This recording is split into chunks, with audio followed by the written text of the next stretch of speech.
Hare Krishna friends! So welcome to the part 5 of Exporters Q&A series. दोस्तों ये question answer series से आपका बहुत फायदा हो रहा है क्योंकि शायद अगर आप स्टार्टअप है तो आपको पता भी नहीं होगा कि कैसे क्वेश्चंस एक्सपोर्टर्स के दिमाग में आते हैं। इसलिए अगर आप ये सीरीज देखते हो तो आपको काफी मदद मिलेगा और आपको समझ में आएगा कि कंसल्टेशन का कितना वैल्यू है। ऐसे बहुत सारे मुद्दे आपके भी दिमाग में आ सकते हैं जब आप खुद से ये बिजनेस शुरू करेंगे। तो चलिए दोस्तों बिना टाइम वेस्ट किए शुरू करते हैं।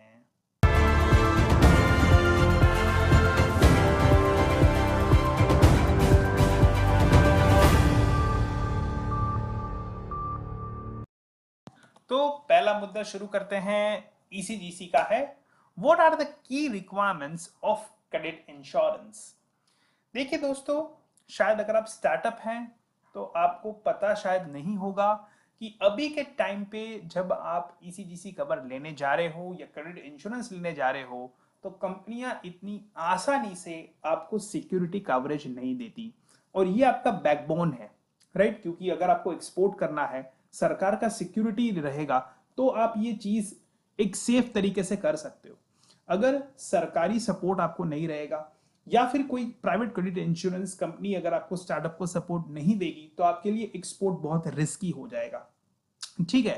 तो इसी ने खास करके कोविड का सिनारियो के बाद, हालांकि कोविड आज भी है दुनिया भर में, अभी भी रिस्ट्रिक्शंस कहीं दुनिया में अभी भी रिस्ट्रिक्शंस और प्रोटोकॉल्स देखे जा रहे हैं, लेकिन खास करके हाल ही में कोविड के बाद ईसीजीसी ने अपनी तरीके से कुछ चेकलिस्ट बनाए हैं।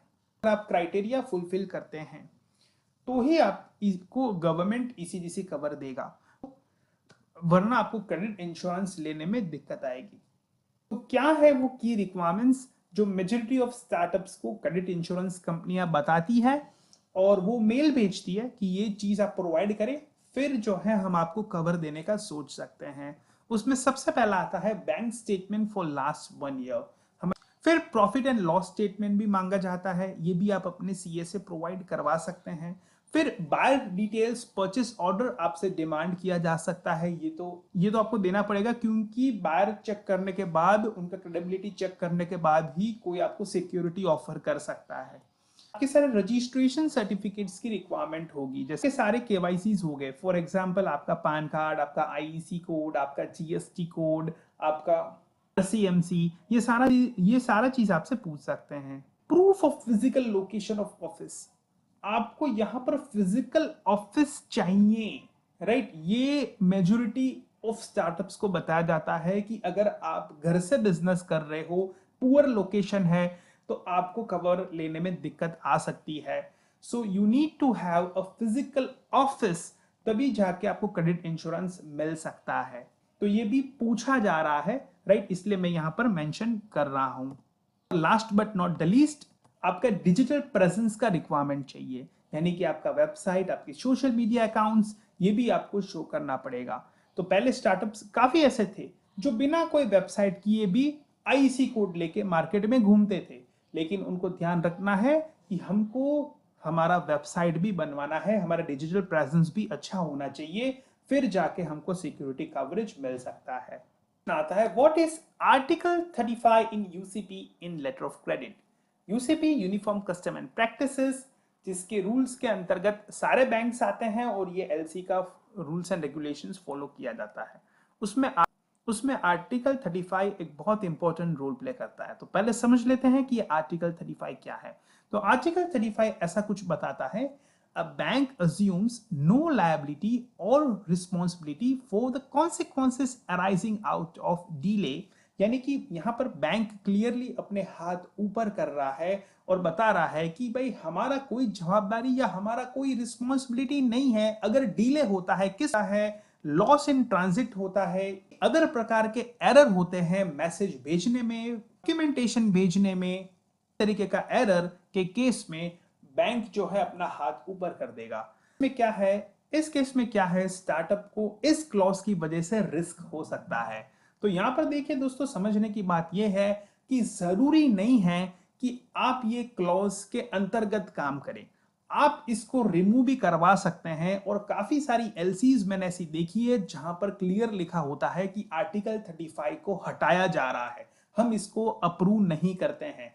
तो मैं एक आपको रियल एलसी का एक छोटा सा क्लिप बता रहा हूं जहां पर इसका एक्सक्लूजन का बात किया गया है। अगर ये हट जाता है then your LC will become more safer है, इसके बारे में भी आपको ध्यान रखना चाहिए। So here it is, right, ये एलसी के अंदर का पार्ट का स्क्रीनशॉट मैं आपको भेज रहा हूं। Case of discrepant document we will inform the presenter regarding the discrepancies. Discrepancy आप जानते होंगे कि अगर आपका पेमेंट नहीं आता है तो फॉरेन कंट्री से क्या आता है, डिस्क्रिपेंसी आती है कि आपका ये गलती है, आपका ये एरर है, जिसके कारण से हम आपको पेमेंट नहीं दे सकते या हम आपका पेमेंट रोक रहे हैं। ठीक है, and take the further action according to the instructions of the applicant. यानी कि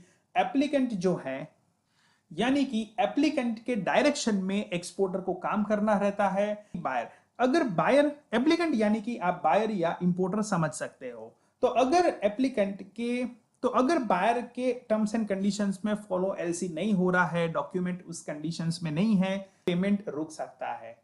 लेकिन प्रॉपर डॉक्यूमेंट्स दे दिए हैं, वो बैंक ने अगर लेट दिए हैं जिसके कारण हमारे डेट मिस हो गए, तो फिर बायर जो है, बायर का बैंक ही लायबल रहेगा। ये एड ऑन करवा सकते हैं। Further UCP article 35 is excluded.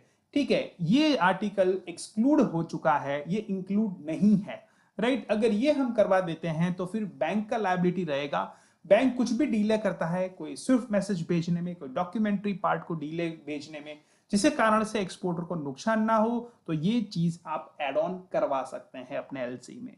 अब फर्दर क्वेश्चन आता है, what is the biggest cold storage scam. ये काफी बच्चे पूछते हैं जब कोल्ड स्टोरेज में वो विजिट कर रहे होते हैं कि सर हमको कोल्ड स्टोरेज में जाने से पहले क्या चीज ध्यान रखनी चाहिए और किस किस जगह पे स्कैम हो सकता है या कुछ फ्रॉड हो सकता है, कुछ गलत हो सकता है हमारे साथ।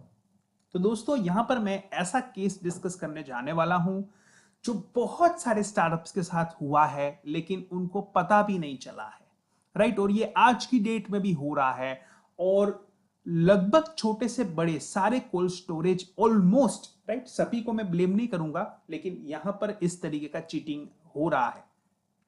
अब मैं आपको समझाता हूं। जो कोल्ड स्टोरेज होते हैं उसमें एग्रो प्रोडक्ट्स रखी जाती है, ये आपको इंडिया भर में मिलेंगे, लेकिन सबसे ज्यादा रीजन में जो स्टार्टअप्स काम करते हैं सबसे ज्यादा रीजन में स्टार्टअप्स काम करते हैं, महाराष्ट्र रीजन से काम करते हैं और प्रोडक्ट सोर्स करते हैं। तो कोल्ड स्टोरेज में जब आप विजिट करते हो तो उसमें मल्टीपल फैसिलिटेशन आपको मिलता है। जैसे आपको कोई वेयरहाउस नहीं रखना है, आपका कंटेनर वहां पर आ सकता है। कोल्ड स्टोरेज के लेबर्स जो है वो प्रोडक्ट्स स्टफ कर सकते हैं कंटेनर में। प्री कूलिंग फैसिलिटेशन भी मिल जाता है और जो कोई भी प्रोडक्ट्स आपको चाहिए एग्रो में वो आपको कोल्ड स्टोरेज से मिल जाता है एज पर दी बायर्स डिमांड, ऐसा आपको बताया जाता है। और केवल आपको पैसे इन्वेस्ट करने हैं, बाकी सारा चीज तो कोल्ड स्टोरेज खुद कर देगा आपको। आप अपने घर पे बैठे बैठे भी एक्सपोर्ट अपना करवा सकते हैं कोल्ड स्टोरेज से।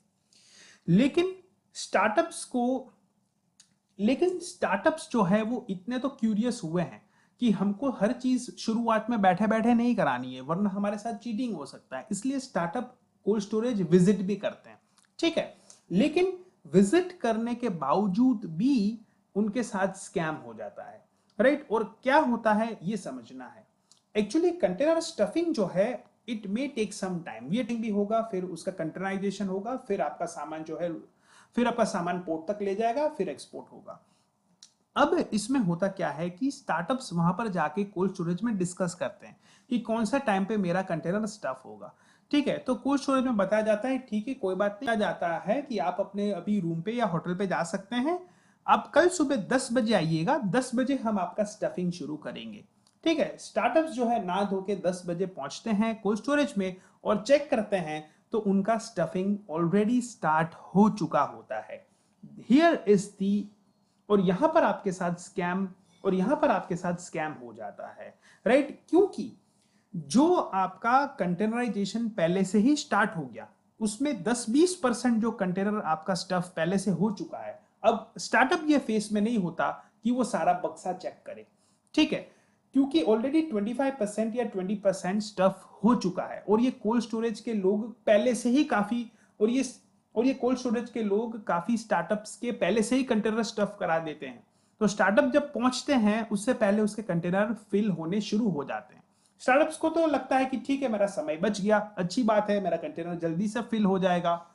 लेकिन होता यह है कि जो पहले कंटेनर लेकिन होता यह है कि पहले जो 10-20% 25% कंटेनर फिलअप किया गया है उसमें प्रोडक्ट डिफेक्शन है।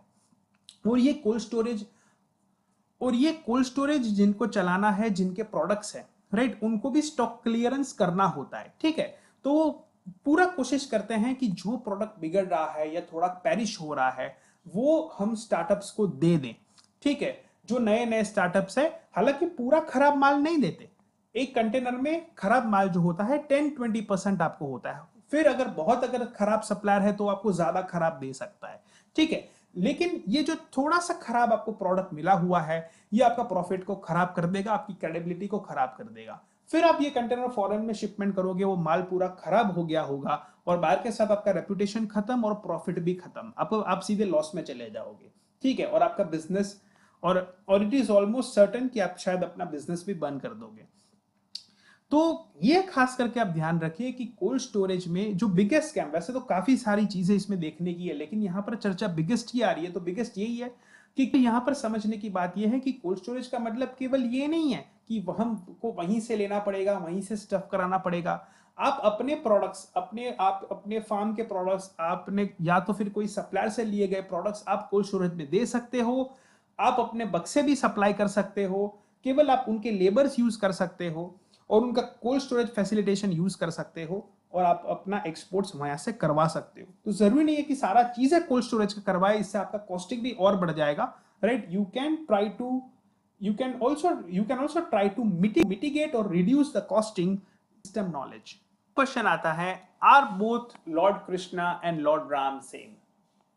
देखिए दोस्तों, सबसे ज्यादा मैं अप्रिशिएट मेरे स्टूडेंट्स को उनको करता हूं जो मुझे स्पिरिचुअल क्वेश्चंस पूछते हैं एक्सपोर्ट इंपोर्ट क्वेश्चंस के साथ, बिकॉज ये मेरा फेवरेट टॉपिक है, एक्सपोर्ट इंपोर्ट के साथ साथ स्पिरिचुअलिटी। हालांकि जरूरी नहीं है कि ओनली हिंदू क्वेश्चंस आए या सनातन धर्म के क्वेश्चंस आए। I have also discussed the content related to Quran or even the Bible, in even the Jewish religion and Islam. तो इसमें मेरा काफी इंटरेस्ट है, ठीक है। सो मैं ये चीज स्टडी करता रहता हूं and I like to study all such things in detail. तो चलिए एक क्वेश्चन को पिकअप करते हैं, Lord Krishna and Lord Ram same? देखिए इसका आंसर कुछ ऐसा है कि सेम है भी और नहीं भी, ठीक है। इसका आंसर ऐसा है, same yes and also no, same है भी और नहीं भी। अब मैं आपको समझाता हूं, इसके लिए आपको थोड़ा डायमेंशनल लेवल पे आना पड़ेगा। बेसिकली तत्वों में कोई डिफरेंस नहीं है, राइट। की बात करें, लॉर्ड राम की बात करें, इन टर्म्स ऑफ तत्व बोथ आर सेम। लेकिन लीला जो है, राइट, जो लीला डायमेंशनल क्वालिटीज है उसमें डिफरेंस आएगा। तो यहां पर जो है, जो शास्त्र बताते हैं वो चीज मैं आपको डायरेक्टली यहां पर देने का कोशिश कर रहा हूं, which is very advance, try to understand it, right. तो सबसे पहले अगर हम डायमेंशंस की बात करें, साइंस भी डायमेंशंस को मानता है, ये साइंटिफिक चीज है। अगर आप यूट्यूब सर्च करेंगे, गूगल सर्च करेंगे about the human dimension, dimensional qualities, तो बहुत सारा साइंस का भी आपको आर्टिकल मिलेगा कर रहा है। लेकिन हमारे शास्त्र बताते हैं कि Lord Krishna is having the 64 dimensions. ये पहले से ऑलरेडी प्री डिफाइंड है हमारे शास्त्र में, चाहे आप महाभारत पिकअप करो, चाहे आप चैतन्य चरितमृत पिकअप करो, श्रीमद् भागवतम पिकअप करो, नेक्टर ऑफ डिवोशन पिकअप करो, भक्ति, हमारे शास्त्र में मेंशन है कि Krishna ji is having the highest dimensions which is 64। ये 64 क्वालिटीज है एक प्रकार की। इसको अगर आप डिटेल से समझना चाहते हैं तो मैं एक आर्टिकल आपको बताऊंगा, ये यूट्यूब डिस्क्रिप्शन में डाल दूंगा, तो वहां पर आप 64 सारी क्वालिटीज चेकआउट कर सकते हैं। फिर नंबर आता है विष्णु का, जिनके पास 60 डायमेंशन क्वालिटीज है, ठीक है। विष्णु जी और राम जी ये सेम स्तर पे हैं, यानी कि राम जी का भी डायमेंशनल लेवल स्कोर 60 आता है एंड कृष्णा जी है 64, यानी कि 4 जो है ये ज्यादा क्वालिटीज है कृष्णा जी में, राइट। ये शास्त्र ने डिफाइन किया हुआ है। फिर आप जो है डाउन में जाएंगे तो आता है शिव तत्व, जो 54 डायमेंशंस में आता है, शिवाजी को आप जानते हो, और ह्यूमन, राइट।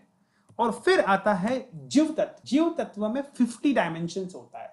यानी कि आप जो है अगर बहुत अपग्रेडेशन में जाएं, राइट, आप बहुत प्रैक्टिस करें, नेशनल क्वालिटी को इंप्रूव करने के गोल से चलते हो, जो नहीं चलना चाहिए, लेकिन फिर भी ऐसे लोग होंगे कि they want to keep on improving the dimensions, ठीक है, तो वो 50 तक पहुंच सकते हैं मैक्स टू मैक्स। और 50 में जीव तत्व आता है, उसमें नंबर 1 कौन है? Is the Brahma ji, right, Brahma ji is the number 1। और शास्त्र में बताया गया है कि आप ब्रह्मा कैसे बन सकते हो, ठीक है, क्योंकि ब्रह्मा जी एक पोस्ट है। इसी तरीके से आप गणेश जी भी बन सकते हो, शास्त्र में यह भी बताया गया है how you can become Lord Ganesha को डायमेंशंस। लेकिन हमारे वेदास ये बताते हैं कि हमको अपने डायमेंशंस बढ़ाने में कोशिश नहीं करना चाहिए, right, let the Lord decide कि आपको कितने डायमेंशंस तक लिया जाए। आपको जो है कृष्ण जी के प्रति, भगवान के प्रति प्रेम को डेवलप करना है, क्योंकि जब आपका भगवान से प्रेम डेवलप हो जाएगा तो भगवान आपको कभी भी छोड़ेंगे नहीं, राइट। कृष्ण तत्व और विष्णु तत्व में कोई डिफरेंस नहीं है, इन जी में लीला के क्वालिटीज हैं। फर्दर क्वेश्चन आता है, what if there is delay in late date of presentation in LC. तो अगर एलसी में आपका डिले हो जाता है, राइट, तो मैक्स टू मैक्स में ये कहूंगा कि अगर लॉकडाउन का स्थिति हो गया और बैंक बंद हो गया है, ठीक है, सामने वाला कंट्री में, तो आपको नेक्स्ट बैंक का वर्किंग डे तक मौका मिलेगा, ठीक है।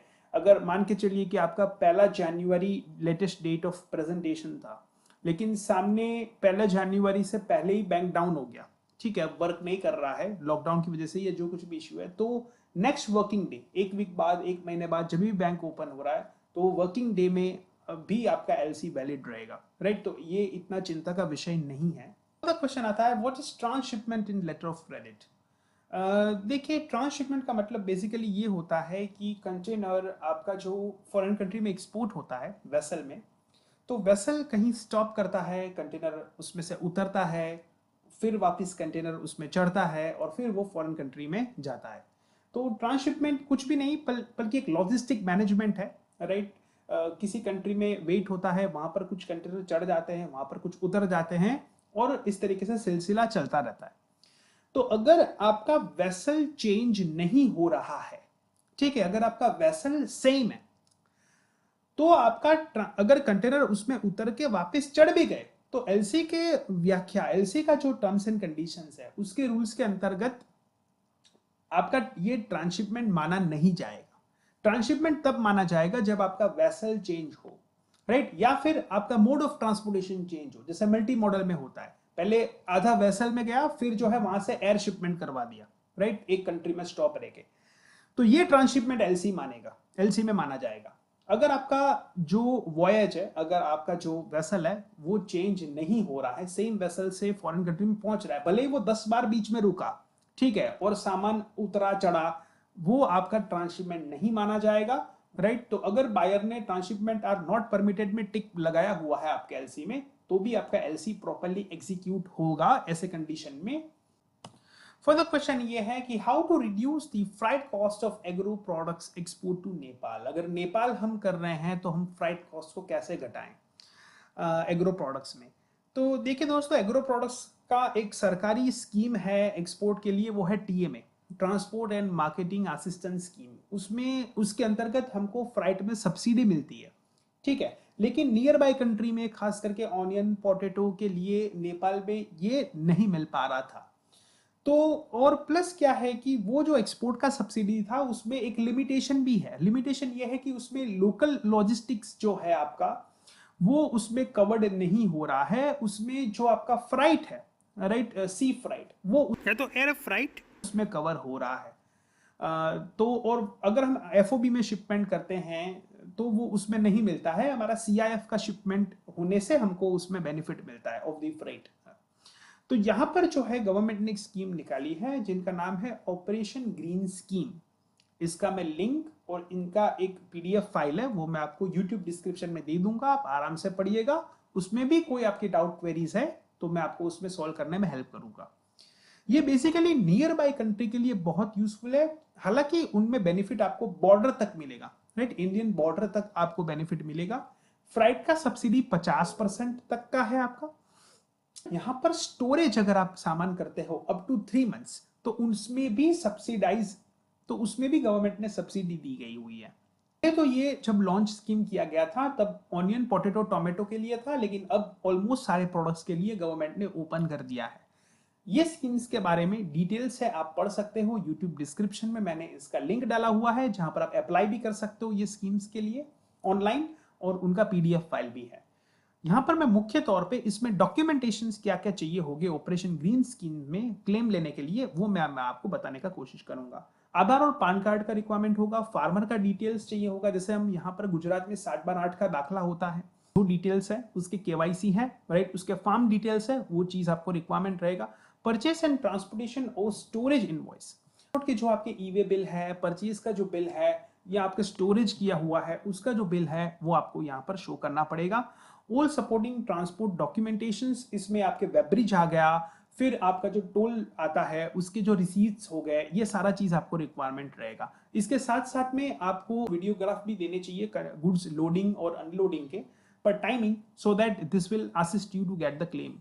आपका बैंक स्टेटमेंट जो है उसका भी रिक्वायरमेंट रहेगा, ताकि गवर्नमेंट के नो की ट्रांजेक्शन्स एक्चुअल में हुआ है, ये फेक बिल सारे नहीं है, राइट। एंड नोटराइज एफिडेविट 100 रुपए के स्टेम पेपर में लॉयर के थ्रू भी आपको ये चीज देना पड़ सकता है, so that you can get the claim. So ये मुख्य रिक्वायरमेंट है डॉक्यूमेंट्री ऑपरेशन ग्रीन स्कीम्स के, जो आपको ध्यान में रखने हैं if you want to get this claim for the subsidy of right. दोस्तों इस वीडियो को एंड करेंगे finally with the Krishna consciousness views on, right. तो यहाँ पर हम फटाफट लेंगे योगा डे।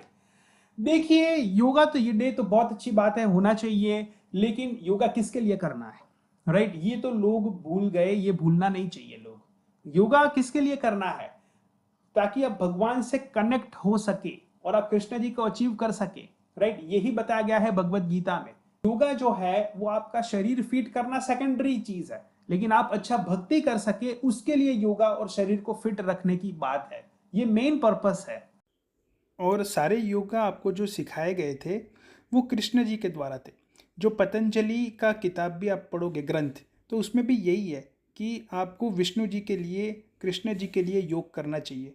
और योगेश्वर भगवान को योगों का ईश्वर भी कहा जाता है, राइट। लेकिन अगर कोई योग हो रहा है जहाँ पर भगवान की चर्चा ही नहीं हो रही है, या भगवान से कनेक्ट होने की कोई स्टडी नहीं हो रही है, तो वो योग आपको टेम्पररी अचीवमेंट देंगे, परमानेंट हैप्पीनेस नहीं दे पाएंगे। तो ये चीज़ हमको समझना होगा, राइट। जो ये मेन पर्पस है जो योगा डे में हमको ध्यान, मुझे पूछते हैं कि सर सरकार कम्युनल होना चाहिए या देश कम्युनल होना चाहिए या सेक्युलर होना चाहिए। ऑब्वियसली दोस्तों कंट्री हमारा सेक्युलर होना चाहिए, लेकिन सेक्युलरिज्म वो नहीं है कि आप किसी धर्म को देखो ही नहीं, जिसको जो करना है करो, ये सेक्युलरिज्म नहीं है। सेक्युलरिज्म वो है, जैसे for example if somebody is coming from Muslim community, तो उनको ये अवसर दिया जाना चाहिए, उनको गवर्नमेंट की तरफ से ये ट्रेनिंग मैकेनिज्म देना चाहिए कि आप इस्लाम में टॉप लेवल तक पहुंचो। अगर कोई हिंदू है तो उनको गवर्नमेंट को ऐसा फैसिलिटी बनाना चाहिए कि जहां पर वो हिंदू टॉप लेवल पे पहुंचे, राइट। अब वो नॉलेज अपग्रेड करे। तो जो कोई भी धर्म है, राइट, उसको लेके एक प्रॉपर एजुकेशन सिस्टम में ये इंक्लूड होना चाहिए। हम ये नहीं कह रहे हैं, राइट, कि सभी लोग भगवत गीता पढ़ने लगे, नो, राइट। जो कोई भी रिलीजन में जो मान रहे हैं, जैनिज्म में मान रहा है, कोई बुद्धिज्म में मान रहा है, वो डिटेल में स्टडी में जाए। अगर वो डिटेल में स्टडी करेगा,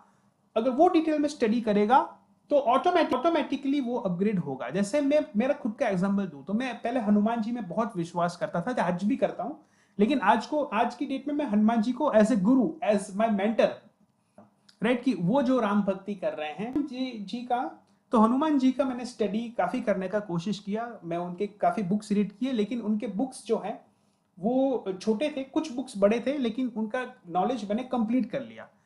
फिर मैं थोड़ा अपग्रेड होना चाहता था, तो आई गॉट द नॉलेज कि आपको शिव जी के बारे में पढ़ना चाहिए, क्योंकि उनका स्टडी बहुत डिटेल है। सो मैं शिव पुराण लाया, ठीक है, मैंने शिव पुराण स्टडी किया, लेकिन एक स्टेज के बाद उनका स्टडी भी आई हैव कंप्लीटेड इट।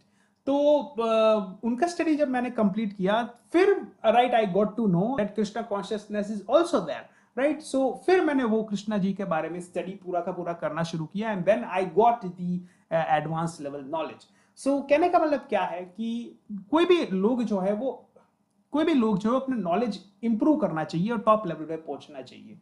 और चैतन्य महाप्रभु जी क्लियर बताए हैं कि अगर आप कृष्ण जी के ऊपर विश्वास नहीं करते हैं, अगर आप कृष्णा जी का नाम नहीं लेना चाहते, कोई बात नहीं, राइट। आप जिस भगवान में मान रहे हो उनका नाम लीजिए, लेकिन नाम लेना जरूरी है, ये चीज इंपॉर्टेंट है। फिर बात आती है इकोनॉमिक प्रॉब्लम्स की। देखिए दोस्तों, इकोनॉमिक प्रॉब्लम्स जैसा कुछ है ही नहीं। हालांकि काफी लोग मुझे बताएंगे कि देखो यहाँ पर लोग भूखे मर रहे हैं, यहाँ पर जो है इतना प्रॉब्लम्स हो रहा है, यहाँ पर इतनी स्कैरसिटी है, राइट। अब आप देखिए, ये मेनली हम हमारा समझ को इंप्रूव करना है। अब देखिए कि लोग जो है, इससे इससे गरीबी दूर नहीं होती, ठीक है। गरीबी दूर कब होगी? जब एक गरीब समझेगा कि मेरा पिता करोड़पति है, खरबोपति है। कृष्ण जी ने बताया बीज देने वाला पिता कौन है? कृष्ण जी है, right. So when you know that your father is Krishna, और वो केवल रिचेस्ट नहीं, but he is having all the money. अगर आपके पास, अगर आप ऐसे मान रहे हो कि ये मेरा पैसा है, ये मेरा चीज है, मेरा चीज है, इट्स रॉन्ग। देखिए, आप अपनी चीज़ों के केवल केयर टेकर है। जब ऊपर जाएंगे तो कोई चीज़ आप साथ में नहीं लेके जा सकते हैं, मटेरियल चीज़ें। और कृष्ण जी ने अभी ये मटेरियल चीज़ें आपको संभालने के लिए दी है, राइट। सो आपको ध्यान ये रखना है कि nothing belongs to you in actually. ठीक है, ठीक है, आप एक भौतिक संसार में रह रहे हो, आपके पास कुछ चीजें होनी चाहिए, राइट, आप रखो, लेकिन अंदर से एक भाव होना चाहिए, ये सारा चीज कृष्णा का ही है, राइट, और ये कृष्णा जी को ही मैं अर्पण करना चाह रहा हूं। When you have this kind of quality, तो आप में भोग की प्रक्रिया नहीं होगी, ठीक है। क्योंकि अब सारा क्राइसिस क्या हो रहा है? भोग की वजह से हो रहा है। मेरे को ये जमीन सारी चाहिए, मेरे को ये चाहिए। अब रिक्वायरमेंट नहीं है, फिर भी अगर आप, ठीक है। तो इसी तरीके से बड़े बड़े बिजनेसमैन जो है वो कंट्री के बहुत सारे परसेंटेज ऑफ जमीन खरीद रहे हैं, राइट, अनाज ले रहे हैं। तो प्रॉब्लम क्या हो रहा है? भगवान तो सबके लिए बनाया है चीजें, लेकिन लोगों की भोग की प्रकृति के कारण काफी लोग जो है गरीब हो गए, और इनइक्वल डिस्ट्रीब्यूशन हो गया, और इकोनॉमिक प्रॉब्लम हो गया। चैप्टर भगवत गीता का 5th में श्लोक 29 को रीड करेंगे। क्या है? भोक्तारम यज्ञ तपसाम सर्वलोकम महेश्वरम सुहृदयम सर्वभूताना ज्ञात्वा माम शांति मृच्छति। यानी कि कृष्ण जी ने क्या कहा कि भाई सारा भोगने का जो बात आता है वो मेरा है, राइट। अब लोग कहेंगे कि भाई मेरा खून पसीने का कमाई है, then also you are wrong. क्योंकि क्लियरली कृष्ण जी ने कहा है यज्ञ तपसाम, आपका जो भी एफर्ट आप कर रहे हो, और एफर्ट से आप जो भी अचीव कर रहे हो, उसमें भी आपका हक नहीं है भैया, ठीक है। आपका एफर्ट भले ही आपका हो, आपने खून पसीना लगा दिया हो, यू आर मेकिंग अर्निंग, लेकिन वो अर्निंग में भी हक आपका नहीं है। जो बेनिफिशियरी है, भोक्तारम, इस लॉर्ड कृष्ण जी। लेकिन कृष्ण जी ने आगे ये भी बताया हुआ है कि मैं सर्वलोकम का महेश्वरम हूं, I am the God of all the gods. ऐसा अगर आपकी लैंग्वेज में समझाऊं तो समझ जाओ कि मैं भगवानों का भगवान हूं, ठीक है, लेकिन मैं अच्छा हूं, राइट, मैं सबका पालन पोषण करता हूं। उन्होंने आगे बताया है सुहृदयम सर्वभूताना, सभी लोगों के लिए मैं अच्छा हूं, अच्छा सोचता हूं, उनका पालन पोषण करता हूं। ये केवल जान लो ना आप, केवल इतना जान लो, ज्ञात्वा माम शांति मृच्छति, केवल इतना जान लिया तो आपको शांति मिल जाएगा, ठीक है। अब सारा प्रॉब्लम आपका भोग का कारण हो रहा है। Try to avoid the stuff, right, to become वैरागी। थोड़ा आप त्याग सीखो, उससे भी अपग्रेड में आओ, थोड़ा वैराग, थोड़ा जीवन में वैराग की तरफ आओ, ठीक है। तो automatically your economic problems would be solved just like that. देखिए एजुकेशन सिस्टम, देखिए एजुकेशन सिस्टम की यही तो बात की ना, स्पिरिचुअलिटी को रिस्टोर करना चाहिए, एजुकेशन को, ऑथेंटिक स्पिरिचुअलिटी को रिस्टोर करना चाहिए, जहां पर कॉमन प्रॉब्लम सॉल्व कर सके, ठीक है, लोगों के। आज समाज में जो प्रॉब्लम्स आ रहे हैं, वो सारा अगर सिक्योरिटी में भी इन्वेस्ट किया जाए या फोर्सेस में इन्वेस्ट किया जाए तो नहीं सॉल्व हो पाएगा, राइट, जब तक लोगों की चेतना, लोगों के मन नहीं बदले जाएंगे। Education system could be improved in the way of secularism, ठीक है। तो ये चीज जो है हमको ध्यान में रखनी है और हमको आगे बढ़ना है। दोस्तों, आज का वीडियो आपको अच्छा लगा होगा, मिलते हैं अगले वीडियो में, तब तक के लिए जय श्री कृष्ण।